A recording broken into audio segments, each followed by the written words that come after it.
I'm Carol Cohn, and welcome to Purpose 360, the podcast that unlocks the power of purpose to ignite business and social impact. Today's guest brings both a fierce urgency and a deep sense of hope to one of humanity's most persistent challenges, hunger. Eric Bebernitz, Director of External Relations for Action Against Hunger, joins me. He's spent more than 2 decades on the front lines of social justice, from the International Rescue Committee to Earth Justice, Planned Parenthood, and for the last 5 years, leading external relations for one of the world's most respected humanitarian organizations. Action Against Hunger operates in 59 countries, reaching more than 21 million people each year with programs that save lives and build resilience. While many know the organization for delivering Plumpy'Nut, a therapeutic food that can bring a severely malnourished child back to health, their work stretches far beyond emergency nutrition. They help farmers adapt to climate change, develop clean water systems that prevent disease and violence, harness technology to predict and prevent famine, and work alongside communities to co-create sustainable solutions. In our conversation, Eric takes us inside this complex fight, why hunger is not simply about food, but about inequality, conflict, climate change, and health.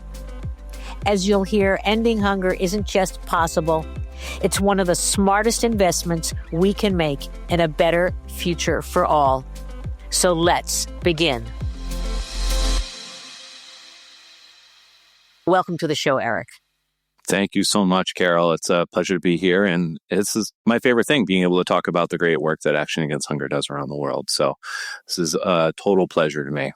We want our listeners to understand who you are, the depth of your capability, your innovations, your services, your products and such, so that they can say, you know, I want to support this organization. I want to work with them. I want to support them, whether you're an individual, whether you're a corporation or such. So that's my ulterior motive for this conversation. But I did have the opportunity to interview your CEO 4 years ago now. And so a lot has changed. But first, your background. You are, I believe, of the over 200 guests I've ever had on the show, you seem to be made for this role in social impact. So you should really talk. Can you share with our listeners what, the type of work you've done in the past, and then why do you do the work that you do today? Well, hey, thank you so much for the recognition. And in terms of, my immediate professional history, I've spent my time largely operating in an international NGO space. So working with the International Rescue Committee for a long time. I worked with the International Planned Parenthood Federation for a number of years. And then Earth Justice, which is U.S.-based, but I think its ambition and scope was global in terms of its programmatic impact. It was focused on climate change. What got me here is, this is a question I think I wonder about myself all the time. I would say broadly, my mother especially, but my father as well, there's a service orientation that my parents imparted on both me and my sister and the rest of us. My dad, his family, they were in the funeral home business. So they helped people at the hardest point in their lives in New York and Florida. And then my mother, unrelated, sort of coincidental, always a nurse, but was a hospice nurse for a long time before she retired. So there's always been that service orientation there. That's what we talk about over dinner, working with people that were struggling in different forms or another, struggling at the end of their life or to regroup at the death of a loved one. And that's impacted me in ways that I don't think I fully realized until I became, more of an adult. And then for me, it became, I think when I left graduate school, I didn't realize the depths of the industry, especially the INGO space. And that became clear to me when I joined IRC. once you scratch the surface, once you're into it, and once you see the impact that an organization like IRC has every day, whether it's mundane or really superlative, it's truly moving. And I was hooked. And from there, I thought, okay, how can I do this? How can I turn this into a real profession? So, hey, all those things came together, brought me to Action Against Hunger, where I've been steering the external relations team for the past 5 years. And those 5 years have been incredibly challenging. First you had COVID, right? And then you had Ukraine and Gaza, and then you have a new administration. And so let's just start with, what is the state of hunger in the world today? And then let's go from there into talk about the unique capabilities of Action Against Hunger. Great question. Great way to establish who we are. My immediate response is there's the past 5 years, which have been uniquely challenged, as you indicated. But if you take a step back and look at the wider trajectory of change, so over the past 30 to 40 years, the story is one that's less gloom and doom. And we've seen a marked decline in the number of most extreme cases of undernutrition, malnutrition, which Action Against Hunger is focused on solving, that humanity should be quite proud of, and we don't talk about enough. 60% reduction. We've been a part of that story along with World Food Program and other key agencies in our space. That's enormous change. But over the last 5 years plus, we've seen sort of a backslide, especially in key contexts like sub-Saharan Africa. I think about a month ago or a couple of weeks ago, the annual State of Food Insecurity report was issued, and Action Against Hunger has a unique point of view on that report. And what that report said to me was a couple things. One is the last 5 years have been challenging, and it's only getting worse in certain places in which we operate. At the same time, there has been some progress that's notable. Now, I say that with a little bit of hesitation because I don't want to impart this idea that the conclusion is going to be positive and inevitable. There's a lot of work that we need to do to bring parts of Africa to the level that we're seeing now in Latin America and Asia, where it's improved. And what we do and what's unique for us is that we go to some of the hardest to reach places. We're deeply ingrained with the community. And so that gives us access that others don't have. So whether it's conflict-ridden Ethiopia and in Somalia, or parts of South Sudan and Sudan, along with all the superlative sort of humanitarian crises of our era that we've been participating in directly, whether that's Gaza, West Bank, Palestine, Lebanon, Ukraine, and places where there's been natural disasters. We've been there. That's what we do. Our DNA is humanitarian assistance. And so, our job as an organization is to be there to help people where they need it the most, and then to, like I said, work alongside them to address the root causes that are driving hunger today. What is the origin story of Action Against Hunger?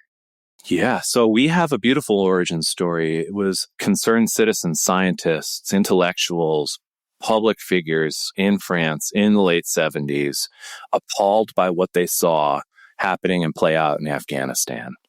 Catastrophic malnutrition among children. And they got together and said, we have to play a role as human beings who care in stopping this. And what are we going to do to stop this? And the story quickly becomes that story of innovation. So that group were able to galvanize support for the creation of the F100 formula. And in the 70s, how we treated malnutrition is very different than how we treat it now. It's always a medical intervention because it's an acute medical state. But in that instance, we had to put kids and family members in the hospital to administer the F100 formula. It's a milk-based formula. It's perishable. It needed to be handled with care. So we were part of the group that created that. And as a result, we're able to save thousands of lives in Afghanistan in the late 70s. And of course, the need didn't stop there. So that group saw, a need elsewhere around the world, and it quickly grew, right, to where we became arguably the largest organization with a singular focus on ending hunger globally. Talk about the structure, because you have over 9,000 people mostly on the ground. And I think that the people really don't understand the breadth, the reach, the innovations. Oh, this is where the real work happens. We do important stuff in the United States to guide the technical expertise or advocate in Washington.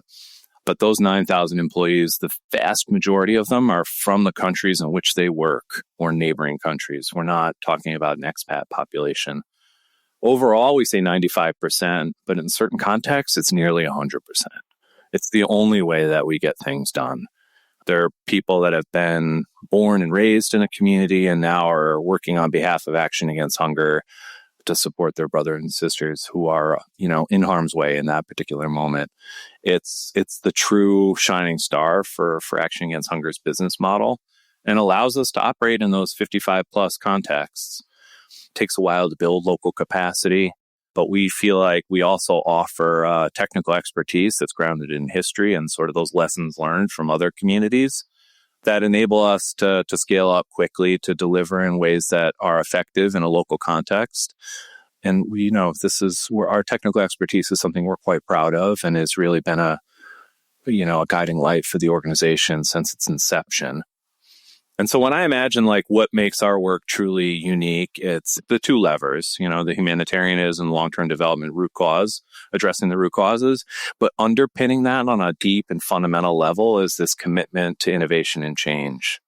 Right now, we hear a lot about Gaza, but where our teams are incredibly effective and the stories aren't broadcast as loudly are in places like Kenya.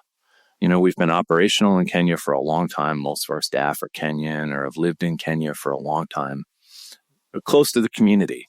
And so they knew in advance that certain areas in which we operate or adjacent to our operations were subject to flooding, catastrophic flooding. The vast majority are akin to what we experience in Kenya, flash flooding, catastrophic flooding that, it does immediate damage, but then it might rob the soil of its nutrients. And so we have to work afterwards extra hard to rebuild some of what people have built their livelihoods around in those areas. So that's where having local staff, it's not just a nice talking point. It's mission critical. It's how we get things done. Absolutely. Yeah. I want to just talk about RUTF. It's affectionately called Plumpy'Nut. Definitely. And I think this leads the story itself is a terrific segue into the new state of the humanitarian reality, because it was this work has been directly affected. Plumpy'Nut, it's the brand name for a product based on a combination of like a milk product and a peanut paste. And for those who've never seen it before, it's akin to like a power bar. It's smooth in texture, and it comes in sort of a little sacket that you can administer and travel more rapidly and easily. So that is the innovation right there. Number one, it's fewer ingredients that are more shelf stable. Exactly. And we're able to, as a result, take it to the furthest reaches of Ethiopia when it's needed, or wherever else Action Against Hunger might be working. And this is usually done in concert with other organizations. So Action Against Hunger isn't a manufacturer. We are an implementer of the Plumpy'Nut. So we'll work with, depending on the setting, local governments, the national governments, along with the manufacturers and UN agencies to make sure that the course is in the hands of who needs it the most. And so we like to say for $50, we can administer a course of Plumpy'Nut to one child and bring them back from the brink. And when I say the brink, I mean quite literally they are on death's door, to really a place where they're on the path to a life thriving. And it's really a miracle, right? And it's something that we can get into the hands of mothers, tell the mothers how to use it, and then they can either do it in one of our settings that's managed by us or take it with them and continue to administer. I want to go into the innovations that you're doing, because, winning Fast Company's most innovative, company award, getting on that list is not easy.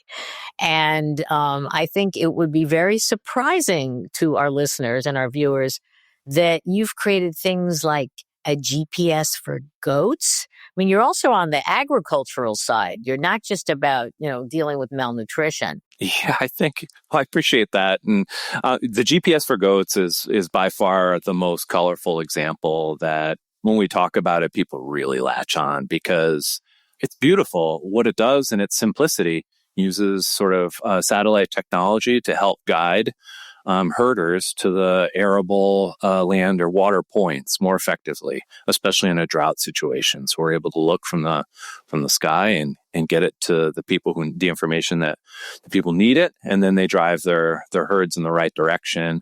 And that's the primary source of income and sustenance for certain communities. So it feels like a modest innovation, but it has tremendous impact for communities that base their livelihoods around this form of agriculture.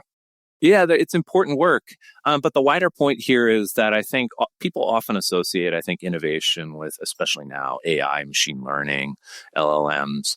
So there's a couple ways that it can help our work or help the wider sector. And it brings together sort of the public-private partnership side of the work that we do, that beautiful concentric circle between local governments, the private sector, and an implementer like us in ag. So one of the examples we have here of that work for us is in Zambia, and moving from maize and less drought resistant products to something like cowpeas, which is indigenous to the area. And it's a good food to eat, but also can be brought to market globally to bring income into the community. And I want to dismiss AI, machine learning, and the role of data engineering, because that plays a huge part increasingly in what we do. And the best way to sort of imagine this for everybody is around prevention. So how do we look at modeling and large data sets to say, okay, this place is going to be prone to flooding. We need to front load resources in this area in advance, or move people out of the area in advance to prevent the worst of a catastrophe happening. These are all, advancements in our sector within let's say generously, the past 10 years. But really, it's taken, it's accelerated in the past few years as this technology becomes more accessible. Yeah. Can you also explain the community-run solar-powered vending machine? It is amazing. As you look at the suite of interventions, and when I talk about sort of the basket of interventions, it's to prevent malnutrition and hunger. It's not just about sort of immediate food distribution or Plumpy'Nut. It's also about water, and to prevent all the other effects that come with malnutrition or help offset them. We don't want children to end up with diarrhea or dysentery or waterborne illnesses. So how do we do this? We build water points in parts of the world that wouldn't normally have them. And they're set up. We have a machine, the vending machine that you're referencing in Kenya, funded by private donors in the United States. And how it works is, we give the community has access to tokens. It's located within the community, so it's more accessible than having to go out into the bush and find a new source of water, or one that might be more dangerous to access. So women and children can participate directly in securing water for the community. You take that token, you put it directly in the machine, and a portion of water, clean water, drinking water, comes out. And it's a beautiful thing to see, and it's so simple on a lot of levels, but it really brings together all these different things. Like how do you bring technology to bear in some of the hardest to reach places, and then how do you give the community what they need? And it's been so successful that we want to build more, of course. Oh, that's great. Yeah, and how are they funded? In this instance, it's funded by donors and UBS, the bank, who identified, working with our country programs, identified this unique need. And so they've given it off to our teams and some of our partners to develop the technology and then place it. And I love the innovative nature of it. It's really great. And I bet that when you create these, that it provides this positive energy and desire within your entire staff and field. It's a beautiful story to be able to tell. And we've taken people from, our board members, our council members, to see it for themselves. Because you met Charles, Charles, our CEO, his mantra, once you see it, you're transformed. Your life is transformed. Because number one, I think the first thing that people from the West often realize in these contexts is just how extreme the situation is. It's transformative. It's truly transformative. And that's wonderful. Now I want to pivot to how you're dealing and addressing with the severance of USAID and the speed of it, and even as many people have said, the cruelty of it. You've got a lot of resilience, but I'd love you to share how the 45 years, how the commitment to innovation, diversifying of partners and around the world has helped you, albeit it's not solved it. Taking the long view here, I think, is helpful. So you're pointing to our legacy is important because that shows that as an organization that's been around, we've navigated multiple challenges. At the end of the day, this is a loss of funding. We've been there before as an organization and a sector. What makes this unique is the volume of funding we're talking about for the entire sector. I think everybody at this point realizes that the U.S. government contributed an overwhelming portion of the development and humanitarian assistance that was being distributed by organizations like ours globally. And to have it disappear quite literally overnight under chaotic circumstances was a shock, to say the least. So other principal funders in the humanitarian development space are cutting their funding for various or similar reasons. The Germans, the UK, the French, a lot of the key players in our space, their funding's going the other direction. And then what I don't think we talk about quite enough is the impact this is going to have on the UN system. The U.S. being one of the primary drivers of funding for the UN system, which includes UNICEF and World Food Program and UNHCR, the humanitarian agency. It's going to have a pretty serious ripple effect that we haven't quite seen yet. For us, Action Against Hunger, we're somewhat unique in that the U.S. government provided an important slice of our financial pie, but not the full. So other organizations had greater percentage of their resources coming from BHA and some of the other agencies within USAID or State Department. It was about 20% for us. What I'm concerned about now is how do we adapt? We have to assume, at least right now, that no meaningful funding will emerge out of State Department where all of this is housed now. It doesn't mean nothing, but we just can't expect it. So we have to find a more sustainable business model that doesn't rely on that source of funding. And what we've done almost immediately here within Action Against Hunger is we leaned into the other parts of our business that were more sustainable and allow us to continue with the innovation we've been talking about in the interventions in a humanitarian setting that are life-saving and absolutely essential for us to do. When projects are canceled, you sort of in the news hear about the worst. But what it meant for us in a practical level is that our ability to deliver services in Ethiopia stopped overnight. So individuals that were expecting to receive emergency nutrition, it wasn't there. We had to close doors. We had to lay off the staff involved. Cash stopped almost immediately. And that has an immediate life-saving impact, not even thinking about sort of the soft impacts of people seeing the U.S. government as playing an instrumental role in their communities. This is quite literally life or death. And I know that's been dismissed a little bit in some corners of sort of the internet or media space, but we've seen it. We've seen it happen. We've seen people that have been turned away, in our case, that are hungry or desperate. And in other organizations' cases, it takes different forms, but it's immediate and profound. When Secretary of State Marco Rubio said no one has died because of USAID, I think that created such a furor around people with just big hearts and the kind of work you do.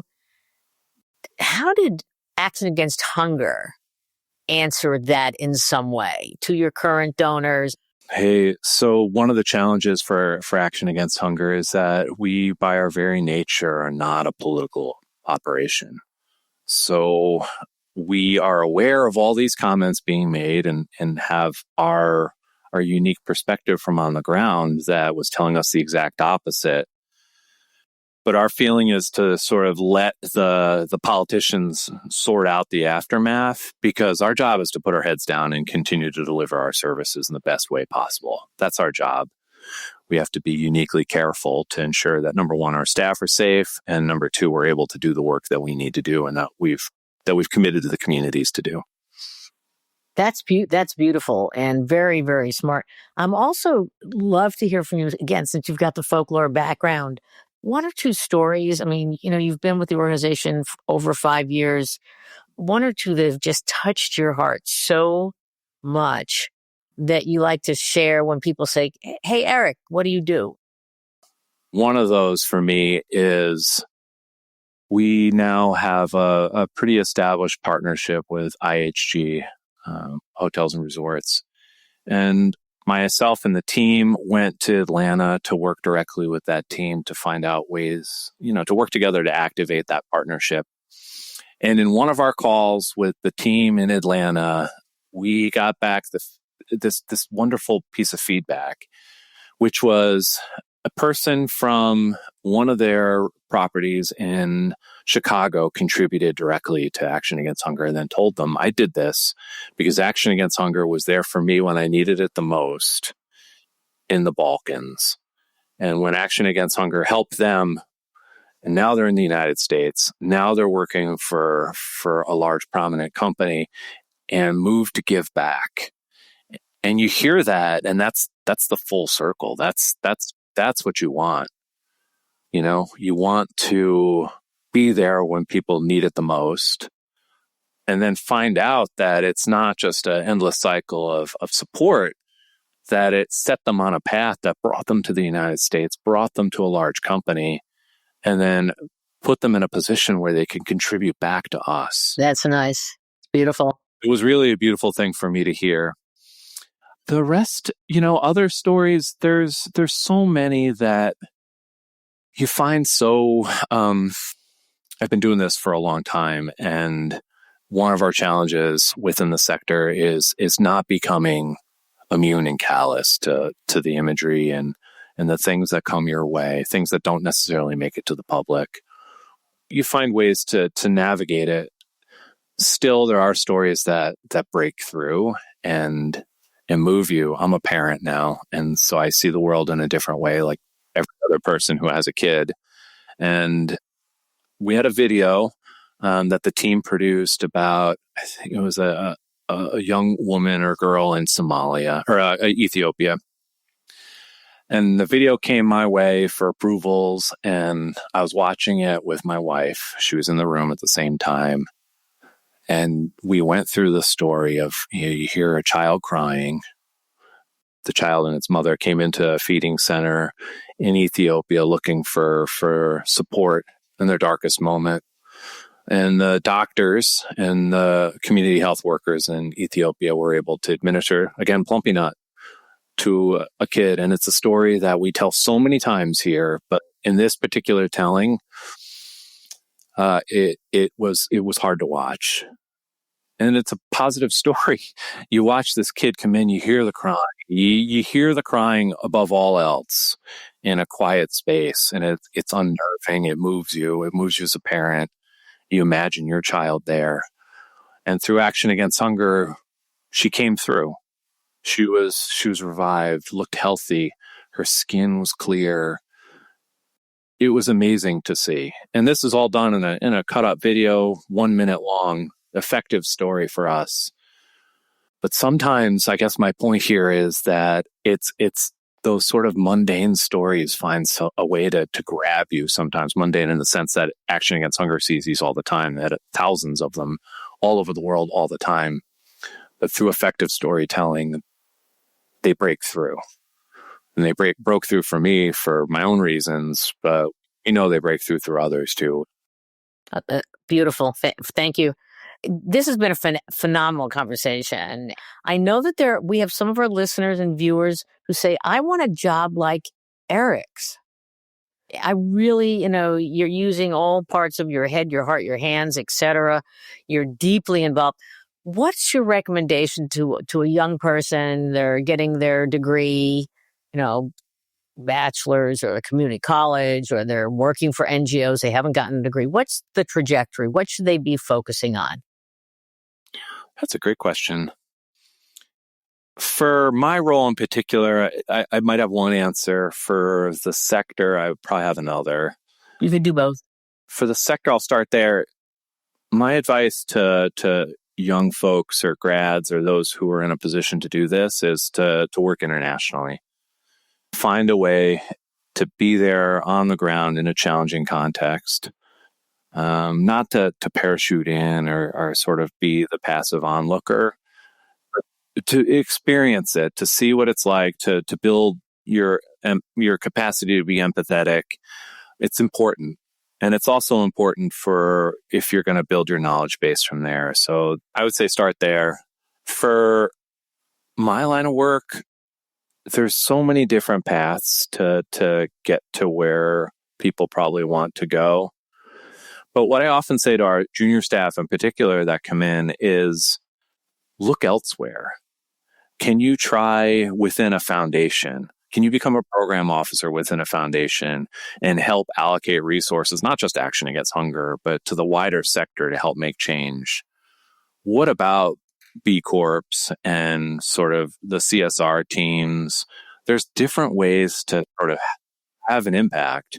And you can always come back to an Action Against Hunger with that expertise, and we'll be there for it, or IRC or Save the Children. There's lots of organizations that do great work that people can engage in.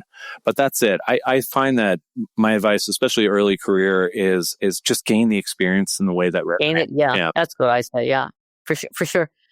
I always like to give the mic over to my guest and something that we haven't covered or something you want to reiterate, as we have to end this wonderful conversation.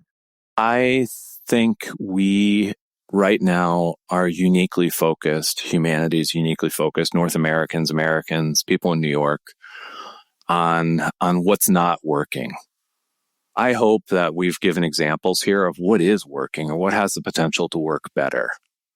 And that I want, in my own modest way, to find a different way of seeing the world that's proactive, constructive, and more driven by hope, not sort of toxic levels of hope, but to see a path forward where anyone can play a direct role in improving, whether it's their neighborhood, community, or wider country, that it is possible. And that we work in contexts where it takes a modest investment to have a market improvement on people's lives. We see it all the time. We take it for granted. I want others to see that too. And I want people to see it in their community, whether it's Los Angeles, Chicago, or Nairobi, see that and then be inspired by it and work towards it. That's really the most meaningful thing for me right now, because we can go down a rabbit hole reading about the current administration or whatever else might be stressing people out, whether it's the state of the economy, the cost of food. There's lots of things that aren't working, but there are also an extraordinary volume of things that are working well and that we can continue to do better. And that if we're able to reorient a little bit throughout the day to focusing on those things, I think we would all be in a better place. That's wonderful. I mean, we need to have hope. We need to use our smarts. We need to be collaborative, co-create, and such, because there are solutions all around us. We just have to discover them, find them, apply them. Definitely. So thank you, Eric Bebernitz. This has been an extraordinary, as good as the conversations with Charles that we had 4 years ago. So in a whole different way. Thank you for all your great work and your commitment and the work that Action Against Hunger is doing. But thank you so much for joining us on Purpose 360. Well, it's my pleasure. Thank you for inviting me. Thank you for all the great work that you do to elevate similar thinkers and people doing great work.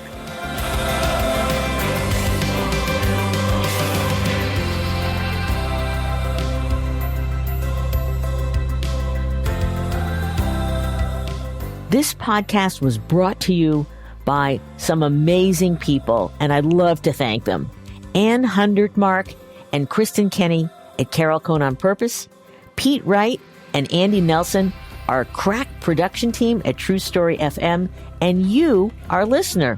please rate and rank us, because we really want to be as high as possible as one of the top business podcasts available, so that we can continue exploring together the importance and the activation of authentic purpose. Thanks so much for listening.